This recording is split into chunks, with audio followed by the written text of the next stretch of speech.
Let's see if Marvel's new line of Red Band comics are worth checking out.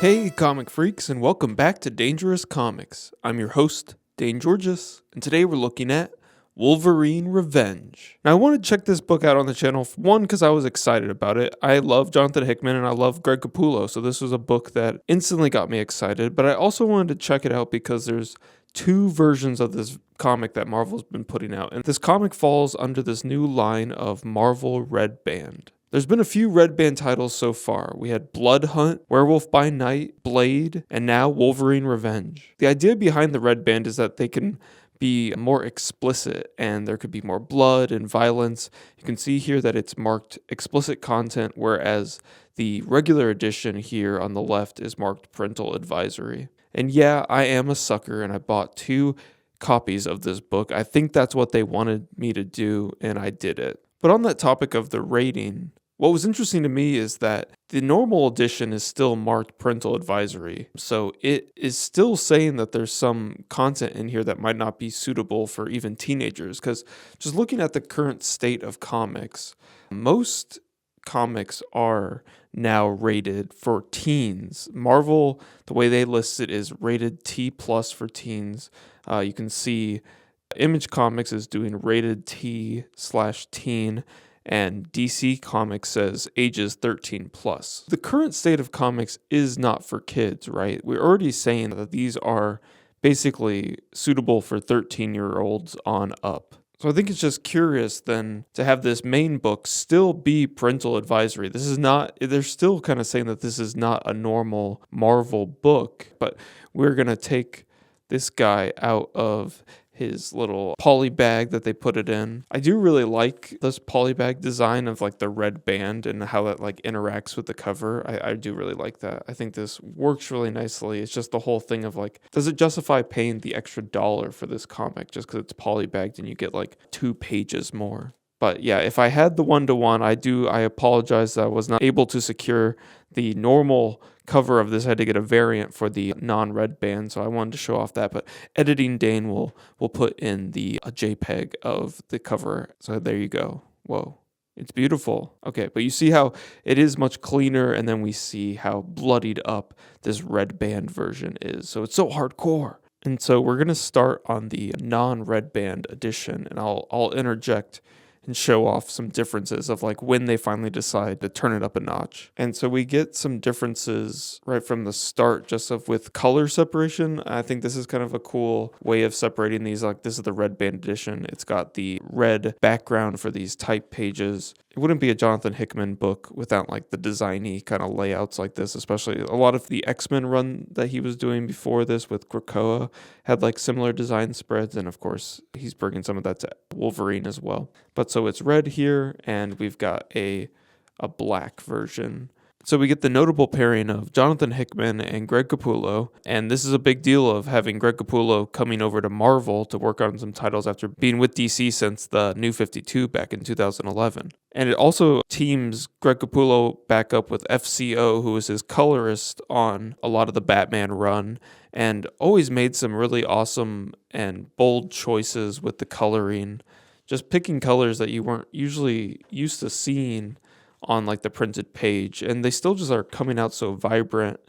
But I think it's just like a really great pairing for Greg Capullo's artwork. So really happy to see that he brought FCO over with him. Look at this. Look, that's so amazing. This is just like such a great way to also to have like really bright colors, but also still have like a dark scene. So we're starting in the Savage Land, and there's been an event, but we're not totally aware of what it is yet. We're saying 0 after Magneto. And we're walking through the forest, and we see our hero, Wolverine. And so these guys with the stripe markings on them come from Jonathon Hickman's runs on Avengers and New Avengers. Wolverine is with them in the Savage Land. He's on this Triceratops, just showing off. Greg Capullo's just showing off that he can draw everything. We've got another dinosaur coming in and chomping. I love this scene of seeing the dinosaur lurking in the shadows, and then it jumps over throwing Wolverine off. And so this is a page or a spread where we start getting some differences. I guess one thing to call out, and I don't know what's going on with this, and let's see if this is showing up on camera. There's some like differences in the saturation of the color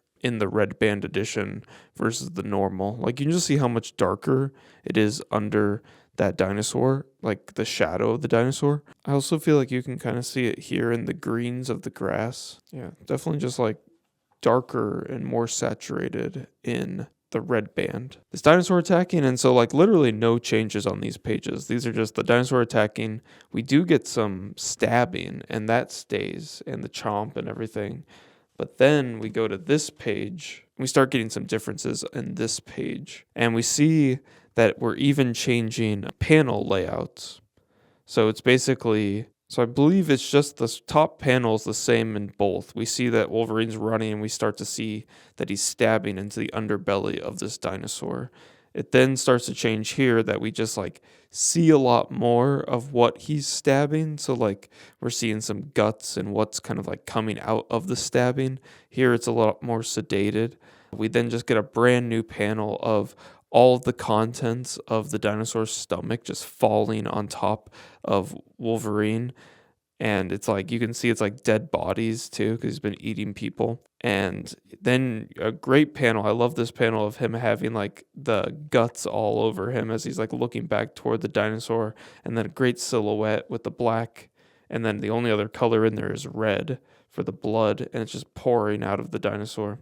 And then same final panel. You can see even more here. I feel like this blast is like red, like blood red, whereas this is more pink. And there's also a color around this panel. But so this panel, we have two bookends of like similar panels, just with a little bit of a different color treatment. I guess we can stick with the red band here too, since the colors seem to be a little bit nicer. I don't know, if you have a copy at home, let me know if your colors look kind of similar to this too. I don't know if it's a printing thing or if it really was just like the file was prepared a little differently. But now we get Nick Fury coming to the Savage Land, and he's coming to get Wolverine, and he's surprised that Wolverine's not aware of what's been going on. I guess Wolverine's been a little off the grid.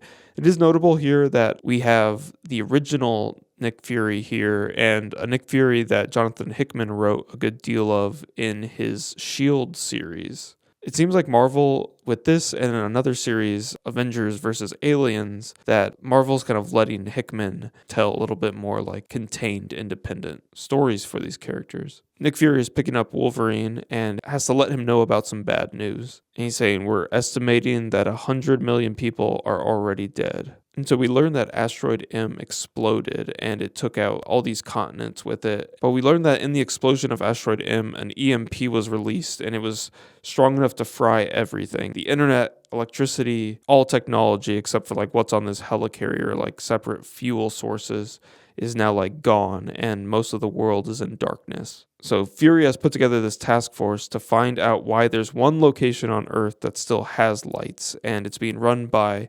mastermind of the Brotherhood of Evil Mutants. So they need to find out why they still have power and if there's a way that these guys can take what they have and use it to help everyone else. So we have a classic cast of S.H.I.E.L.D. agents, including Dum Dum Dugan and Captain America and Winter Soldier, and we're going to go off and try to figure out what's going on. Really cool spread here of Mastermind like reaching out, and he makes these people crash one of their helicarriers. And so we have Fury saying, Cap, go now, get out of the ship. And another helicarrier is just coming right toward him as he tells the heroes to bail with the only parachutes they have. And they jump out, explosion in the background. So Cap, Winter Soldier, and Wolverine land with the S.H.I.E.L.D. agents, and they're going to go off and try to find this base. We get somebody hunting the S.H.I.E.L.D. agents down. And just in case you're wondering, this is exactly the same in the normal edition. So they deemed this not to be too violent for the normal one. When I'm flipping to the normal one, I'm just thinking, wow, I can't believe this is what this panel is. I wonder how much crazier it is in the red band one, and it's just the same. We can see here that it's Deadpool that's sneaking up, grabs the guy's hair and cuts his throat, and then we have Sabretooth coming over and attacking Maria Hill, cuts her head off. And so both of them, it's just like a very extreme, violent moment, and it's the same in both. We then have Winter Soldier on his own. He gets grabbed. I really like this decision to have Captain America use his shield to slide down the snow. I really like this glow behind, kind of showing that like this city's alive, and they are going here. We see like there are a few lights on, and there wouldn't be lights on anywhere else because of the EMP. But we see Cap gets taken out, and we're left with our hero, Wolverine. But yeah, for here, in the normal edition, we just have it end after the splash that it says, "The boss wants a word with you before we shut your eyes for good." And then cuts right here. In the Red Band edition, we turn the page and oh man, we get another fight page. And I do think, I mean, I love the inclusion of extra pages. I wish that this page was like more violent. We do have like Deadpool stabbing Logan in the heart, and like all these guys are getting ready to attack, but it feels like a very similar shot to this. I mean, they're descending upon him, but I feel like, come on, it's the Red Band edition. Like, I want to see some carnage. I feel like it's just like this is the about to attack as well, so I would have loved to see a little bit more follow through. And we go to them being captured. Everyone's chained up, and we see that they all have like incisions on their chest. Something's been put in their chest. And so we got some villains, monologuing, and then get told it's a bomb that was placed inside them. We see Colossus is here on their team because he wants to get a solution for Russia. So he is not being beholden to America like our three heroes are. And so we kind of see it's just like every man for himself in this kind of new world that's been built after all the lights went out. And we see Deadpool has the remote. He lets them go, and then says like, if they get far enough, they can be out of range for the bomb, but they run. We see, I think it's kind of funny he made the choice of like making the remote look like a Roku or like a TV remote. But he's got the 3 buttons, one for Cap, one for Bucky, and then one for Wolverine. And so just one by one, he clicks them, and we get them exploding. It's another moment where it's just exactly the same in both editions. And I think if you're going to do a Red Band edition and you're blowing up the 3 characters, let's get a little bit more carnage in there. Is that too much to ask? So everything's the same too, of like Wolverine trying to dig the bomb out. But here we do have a pretty cool sequence of like, now they just exploded these guys, but of course they just exploded the one guy who has a healing factor. So we get this like 2-page sequence after everyone kind of leaves the room of Wolverine just like slowly coming back to life. And so Deadpool saying, "That's a lot of blood." "Yes, and now it's done. What's next? Now we take the seed and relight our half of the world." I love how messed up Wolverine looks in this shot. It's a very different kind of like drawing style for Greg Capullo than I'm used to. It really, something about the face or just like the way it's colored or the way he's rendering these arms, it really reminds me of Richard Corbin. This is actually different in the normal edition. So kind of just like edits these 2 pages together into one. It just takes that top of them looking down and them leaving. It's 4 new healing drawings, but they're very much more PG, I guess. They're not as like gnarled and like actually fleshy growing back. You get a little bit of the hand, but it's just not as like dynamic as that. Just like a goopy mound. Bone like with flesh coming back, but I guess it's not as weird as that one. The spine does still feel a little bit crazy, but it's not as like crazy as that drawing, I guess. And so this is a panel that's 100% redrawn. So the whole bottom of this page is drawn twice because you can see it's similar, but it's really like no reused elements. Even like the way the hair is drawn and the black is different over here. So just a totally different bottom half of the page. And then, like I said, this is a whole new page that was included in the Red Band edition with a to be continued at the end. And I think that this got me pretty excited. Like, I want to see where this could go. Like I've been pointing out, I kind of would like this to be a little bit crazier. I feel like it really could dial it up with the whole Red Band idea. I think we're paying more money for an explicit comic that's supposed to be bloody and violent. So I think it's like, surprise me with how much you're willing to do with it, because we've got a plain version that still honestly has all of the same kind of beats. It has a little bit of a different edge to it, and it's maybe not as 100% violent. It's still parental advisory rather than teen plus. So I feel like my overall recommendation, if you came in here wondering, hey, I wonder which one I should get, or like moving forward, like, hey, I picked up the normal version of Wolverine Revenge, and I'm wondering what I should get for the second issue. Like, I would say, as a reading experience, I think you should go with the Red Band. It seems like it's the more complete edition. It's a little bit more well-rounded, and it's not choppy because you're not losing any panels or you're not losing any pages overall. You're getting the full thing. But it just makes me wonder, it's just, should Marvel just overall lean into a storytelling decision that they're going to be more explicit, that they're going to be a little bit more adult, and just like meet their audience where they're at if that's what they're finding? Because I feel like this is still an explicit adjacent comic. It has most of the same elements of this. So I just wonder, like, you're selling this with just a little bit less of a warning than this, but it's kind of the same package. And I mean, overall, maybe it's more of a decision that they are doing this so people buy this comic twice, so they can do exactly what I'm doing here and looking at what the differences are. But it feels like they're trying to make it seem like, oh, I'm going to buy this one for me as an adult, and I'm going to buy this one for my little nephew that liked Wolverine or likes X-Men 97. But it's still parental advisory. So I feel like it's just like these audiences are very similar.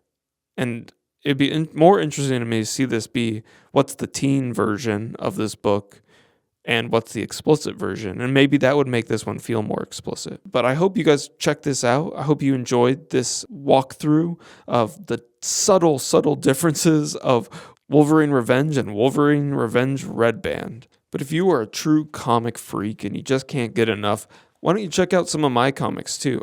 I am a self-published cartoonist, and you can find all my comics at danegeorges.com or linked in the description below. I do a series called Doomskull, which is about an ex-supervillain that works in a grocery store with his minion Bag Boy. I have 3 issues of that with a 4th on the way. You can also find X-Ray, which is a collection of my 4-panel webcomics that I would post on Instagram and Webtoons, Tapastic, all those guys. I also have black and white comics like Jigglypuff, Sleepless Sights, and The Passenger. And you can check out some anthologies I've also been in, like Bootleg Bob's and Revenge of the Holozine. All that and more on my website, danegeorges.com. But thank you so much for checking out this video and stopping by the channel. Before you leave, why don't you hit that subscribe button and like, and I'll see you guys in the next one. But until then, remember to think and read dangerously.